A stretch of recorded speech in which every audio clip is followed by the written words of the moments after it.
ഞാൻ ഒരു രാഷ്ട്രീയ പാർട്ടിയും അനുകൂലിച്ചുകൊണ്ടോ ഒരു രാഷ്ട്രീയ പാർട്ടിയും പ്രതികൂലിച്ചുകൊണ്ടോ അല്ല ഈ വ്ലോഗ് ചെയ്യുന്നത്. ഇന്ത്യയിലെ ഒരു പൗരൻ്റെ ഏറ്റവും മർമ്മപ്രധാനമായ വോട്ടവകാശം എന്ന ഉത്തരവാദിത്വത്തെ ഭീഷണിപ്പെടുത്തിയും ചൂഷണം ചെയ്തും. പ്രിയമുള്ളവരെ, പഞ്ചായത്ത് ഇലക്ഷനുമായി ബന്ധപ്പെട്ട തീവ്രമായ വോട്ടുപിടുത്തങ്ങൾ നടന്നുകൊണ്ടിരിക്കുന്ന ഒരു സാഹചര്യത്തിലാണ് നമ്മളിപ്പോൾ ഉള്ളത്. ഇലക്ഷനാണ്, വോട്ട് കിട്ടാൻ വേണ്ടിയിട്ട് ഏതറ്റം വരെയും പോകുന്ന പ്രചരണങ്ങൾ നടത്താം എന്ന അവസ്ഥയിലാണ് നമ്മുടെ നാട്ടിലെ കാര്യങ്ങൾ മുന്നോട്ട് കൊണ്ടുപോയിക്കൊണ്ടിരിക്കുന്നത്. അതിൽ നമ്മുടെ ശ്രദ്ധയിൽപ്പെട്ട ഒരു പ്രധാനപ്പെട്ട സംഗതി ഈ പാവപ്പെട്ട സാധുക്കളായ തൊഴിലുറപ്പ് പദ്ധതിയിൽ ജോലി ചെയ്യുന്ന ആളുകൾ. അപ്പോൾ അവരെ തെറ്റിദ്ധരിപ്പിച്ചുകൊണ്ട് അവരെ മാനസികമായ ഒരു പ്രയാസത്തിലാക്കിക്കൊണ്ട് അവരുടെ വോട്ടുകളൊക്കെ സെക്യൂർ ചെയ്ത് കളയാം എന്ന ഒരു ചിന്തയിലാണ് അങ്ങനെ വ്യാപകമായ ചില ദുഷ്പ്രചരണങ്ങൾ നമ്മുടെ ഇടയിൽ നടക്കുന്നുണ്ട്. അപ്പോൾ അത്തരം പ്രചരണങ്ങളിൽ സാധാരണക്കാരായ ആളുകൾ മനസ്സിലാക്കിയിരിക്കേണ്ട ചില പ്രധാനപ്പെട്ട സംഗതികൾ നിങ്ങളോട് പങ്കുവയ്ക്കുക എന്നതാണ് ഇപ്പോൾ ഈ വീഡിയോ ചെയ്തതിൻ്റെ ഉദ്ദേശം.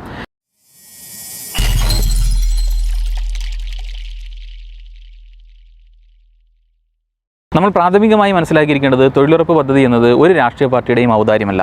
ഏതെങ്കിലും ഒരു രാഷ്ട്രീയ പാർട്ടിയിൽ ചേർന്ന് പ്രവർത്തിക്കുന്നത് കൊണ്ടോ ഏതെങ്കിലും രാഷ്ട്രീയ പാർട്ടി ചേർന്ന് പ്രവർത്തിക്കാതിരിക്കുന്നത് കൊണ്ടോ അല്ലെങ്കിൽ പാർട്ടി മീറ്റിങ്ങിൽ പങ്കെടുക്കുന്നത് കൊണ്ടോ പങ്കെടുക്കാതിരിക്കുന്നതോ കൊണ്ടോ ഒന്നും തൊഴിലുറപ്പ് പദ്ധതിയിൽ അംഗമായ ഒരാളെ പിരിച്ചുവിടാൻ, തൊഴിലുറപ്പിൽ നിന്ന് ഒഴിവാക്കി നിർത്താൻ ഒരു രാഷ്ട്രീയ പാർട്ടിക്കും അധികാരമില്ല എന്ന് നമ്മൾ പ്രാഥമികമായി മനസ്സിലാക്കണം.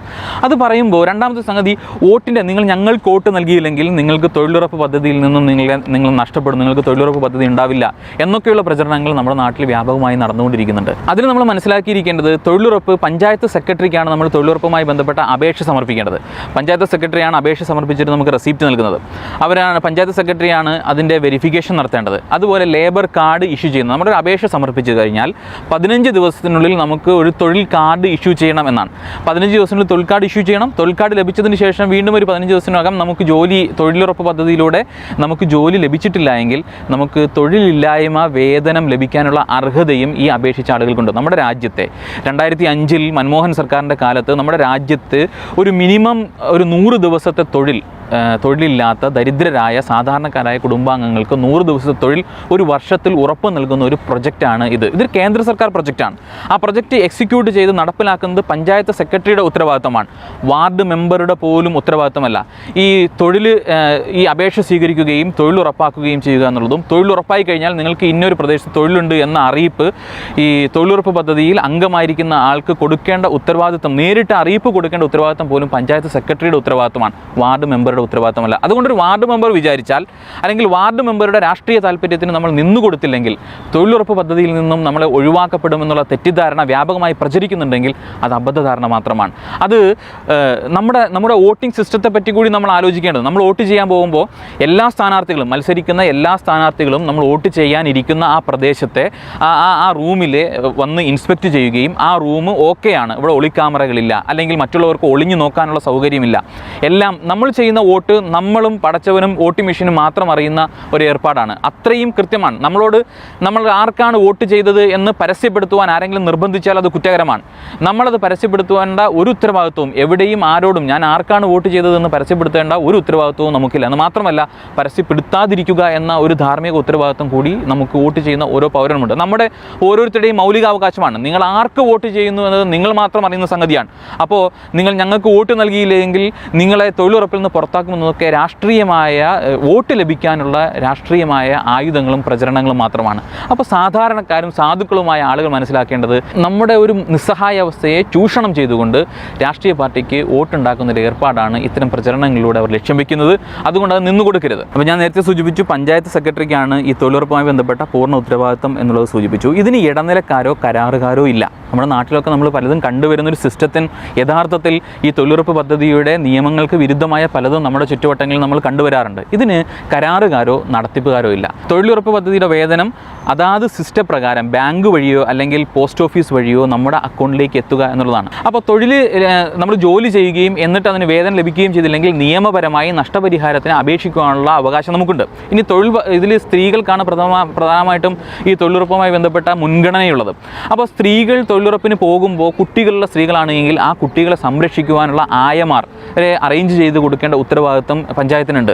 അതുപോലെ ഈ തൊഴിലുറപ്പുമായി ബന്ധപ്പെട്ട് മുന്നോട്ട് പോകുമ്പോൾ തൊഴിലുറപ്പിൽ ജോലി ചെയ്തുകൊണ്ടിരിക്കുന്ന സമയത്ത് സമയത്ത് നിങ്ങൾക്ക് എന്തെങ്കിലുമൊക്കെ അപകടം സംഭവിക്കുകയാണ് എങ്കിൽ അതിന് സൗജന്യമായ ചികിത്സ നിങ്ങൾക്ക് നിങ്ങളുടെ അവകാശമാണ്. അതുപോലെ നിങ്ങൾക്ക് അപകടം സംഭവിക്കുകയും നിങ്ങൾ ഹോസ്പിറ്റലിൽ അഡ്മിറ്റ് ആവുകയും ചെയ്യുന്ന അവസരത്തിൽ നിങ്ങൾക്ക് സൗജന്യ ചികിത്സ നൽകുന്നതോടൊപ്പം നിങ്ങൾക്ക് പകുതി ശമ്പളം, ആ ദിവസത്തെ നിങ്ങളുടെ പകുതി ശമ്പളം കൂടി നിങ്ങൾക്ക് ലഭിക്കുവാനുള്ള അവകാശമുണ്ട്. അപ്പോൾ അങ്ങനെ ജനങ്ങളുടെ ഒരു സുസ്ഥിരമായ ഇതിന് കേന്ദ്ര സർക്കാർ നടപ്പിലാക്കിയ ഒരു പദ്ധതി, അതിൻ്റെ എക്സിക്യൂഷൻ ലെവലിൽ പ്രവർത്തിച്ചുകൊണ്ടിരിക്കുന്ന പഞ്ചായത്തിലെ ആളുകൾ ഇലക്ഷൻ പോലെയുള്ള അവസരങ്ങളിൽ ജനങ്ങളെ തെറ്റിദ്ധരിപ്പിച്ചുകൊണ്ട് ജനങ്ങളെ നിസ്സഹായ അവസ്ഥയിലാക്കിക്കൊണ്ട് വോട്ട് നേടുക എന്നൊരു പ്രചരണമാണ് യഥാർത്ഥത്തിൽ നടത്തിക്കൊണ്ടിരിക്കുന്നത്. അത്തരം പ്രചരണങ്ങൾ വോട്ട് ചെയ്യേണ്ടത് നമ്മുടെ വാർഡിനെ, നമുക്കറിയാലോ വാർഡ് മെമ്പർ എന്നത് ഈ ത്രിതല പഞ്ചായത്ത് സംവിധാനത്തിലെ ഏറ്റവും മർമ്മപ്രധാനമായ ഒരു ഉത്തരവാദിത്തമാണ് വാർഡ് മെമ്പർ എന്നത്. നമ്മുടെ ഓരോരുത്തരുടെയും വ്യക്തിപരമായ പ്രശ്നങ്ങളിൽ നേർക്കുനേരെ ഇറങ്ങി നിന്ന് ഇടപെടേണ്ട ആളാണ് വാർഡ് മെമ്പർ. ഒരുപക്ഷെ MLA അങ്ങനെ ആയിക്കൊള്ളണമെന്നില്ല, MP അങ്ങനെ ആയിക്കൊള്ളണമെന്നില്ല, മന്ത്രിമാർ അങ്ങനെ ആയിക്കൊള്ളാം. കാരണം അവർക്ക് നിയമനിർമ്മാണവും അതിൻ്റെ നിയമസഭാ സംബന്ധവും ഒക്കെ ആയിട്ടുള്ള ഒരുപാട് ഉത്തരവാദിത്തങ്ങളാണ് അവർ നമ്മുടെ വ്യക്തിപരമായ വിഷയങ്ങളിൽ നേർക്കുനേരെ ഇടപെട്ടുകൊണ്ട് നമ്മുടെ ബ്യൂറോക്രസിയോ അല്ലെങ്കിൽ പഞ്ചായത്ത് ഭരണ സംവിധാനത്തിൽ നിന്നോ നമുക്ക് ലഭിക്കേണ്ട ആനുകൂല്യങ്ങൾക്കൊക്കെ മുന്നിൽ നിൽക്കുകയും അർഹരായവരെ കണ്ടെത്തുകയും ഒക്കെ ചെയ്യുന്ന ഉത്തരവാദിത്തം മെമ്പർക്കാണുള്ളത്. പക്ഷേ നമ്മൾ കരുതി വെച്ചിരിക്കുന്നത് ഇത് മാത്രമാണ് വാർഡ് മെമ്പറുടെ ഉത്തരവാദിത്തം എന്നാണ്. നിങ്ങൾ കേരളത്തിൽ അങ്ങോളം ഇങ്ങോളം കഴിഞ്ഞ വർഷങ്ങളിലൊക്കെ ഒരുപാട് വാർഡുകൾ നമ്മൾ അനലൈസ് ചെയ്തു. അതിൽ മാതൃകാ വാർഡുകൾ എന്ന നിലയ്ക്ക് തിരഞ്ഞെടുക്കപ്പെട്ട ഒരുപാട് വാർഡുകളുണ്ട്. ആ വാർഡുകളുടെയൊക്കെ പ്രത്യേകത എന്ന് പറഞ്ഞാൽ അവിടുത്തെ മെമ്പർമാർ മുകളിൽ നിന്ന് കിട്ടുന്ന ഈ ആനുകൂല്യങ്ങൾ താഴേക്ക് വിതരണം ചെയ്യുന്ന ഒരു ഏജൻറ്റുമാർ മാത്രമായിരുന്നില്ല, മറിച്ച് ആ നാട്ടിലെ ജനങ്ങളുടെ, ചെറുപ്പക്കാരുടെ ഒക്കെ ശേഷിയെയും കഴിവിനെയും ഒക്കെ പ്രയോജനപ്പെടുത്തിക്കൊണ്ട് വാർഡിൻ്റെ സമൂലമായ വികസനത്തിന് കപ്പാസിറ്റി ഉണ്ടായിരുന്ന ആളുകളാണ് അവിടുത്തെ മെമ്പർമാരെന്ന് നമുക്ക് കാണാൻ കഴിയും. ഞാൻ ഒരു രാഷ്ട്രീയ പാർട്ടിയെയും അനുകൂലിച്ചുകൊണ്ടോ ഒരു രാഷ്ട്രീയ പാർട്ടിയും പ്രതികൂലിച്ചുകൊണ്ടോ അല്ല ഈ വ്ളോഗ് ചെയ്യുന്നത്. ഇതൊരു പൊളിറ്റിക്കൽ വ്ളോഗായി നിങ്ങൾ കരുതുകയും ചെയ്യരുത്. ഇതൊരു അക്കാഡമിക് വ്ളോഗാണ്. അതായത് നിങ്ങൾക്ക് അറിവില്ലായ്മ കൊണ്ട് സാധാരണക്കാരായ സാധുക്കളെ, ഒരു മനുഷ്യൻ, ഇന്ത്യയിലെ ഒരു പൗരൻ്റെ ഏറ്റവും മർമ്മപ്രധാനമായ വോട്ടവകാശം എന്ന ഉത്തരവാദിത്വത്തെ ഭീഷണിപ്പെടുത്തിയും ചൂഷണം ചെയ്തും തങ്ങളുടെ വരുതിയിലാക്കി കളയാം എന്ന് കരുതുന്നവർക്ക് അവർക്കെതിരെ നമ്മൾ ഈ അറിവ് നേടിയെടുക്കുക എന്നും ഇതെന്താണെന്ന് ശരിക്കും തിരിച്ചറിയുക എന്നത് മാത്രമാണ് ആ നിലയ്ക്ക് നമുക്ക് ഇതിനൊരു പ്രതിവിധി എന്നത്. അതുകൊണ്ട് മാത്രമാണ് ഈ ഒരു വിഷയവുമായിട്ട് നിങ്ങളുടെ മുമ്പിലേക്ക് വന്നത്. അപ്പോൾ കാര്യങ്ങൾ കുറച്ചെങ്കിലും നിങ്ങൾക്ക് മനസ്സിലായിട്ടുണ്ടാകുമെന്ന് വിചാരിക്കുന്നു. അതറിയാത്ത സാധുക്കളുടെ കയ്യിലേക്കൊക്കെ ഈ വീഡിയോ നിങ്ങൾ എത്തിച്ചു കൊടുക്കണം. ഇത് പലതരത്തിലുള്ള രാഷ്ട്രീയ താല്പര്യങ്ങളുള്ള ആളുകൾ ഇത്തരം സാധുക്കളെ ഉപയോഗപ്പെടുത്തിക്കൊണ്ടിരിക്കുക എന്ന് സർവ്വസാധാരണമാണ്. അപ്പോൾ ആ തെറ്റിദ്ധാരണകൾ മാറുകയും ജനങ്ങൾക്ക് പ്രയോജനകരമായ രൂപത്തിൽ അവരുടെ ഇലക്ഷൻ അവകാശത്തെ വിനിയോഗിക്കുകയും ചെയ്യാൻ ജനങ്ങൾക്ക് സ്വതന്ത്രമായി ഇലക്ഷൻ വോട്ട് ചെയ്യുവാനുള്ള ഒരു സ്വാതന്ത്ര്യം ജനങ്ങൾക്ക് ലഭിക്കേണ്ടതുണ്ട്. അതിനുവേണ്ടി മാത്രമാണ് നിങ്ങളുടെ മുമ്പിലേക്ക് വന്നത്. നമുക്ക് മറ്റു വീഡിയോകളുമായിട്ട് വീണ്ടും കാണാം. അതുവരേക്കും മഅസ്സലാമ.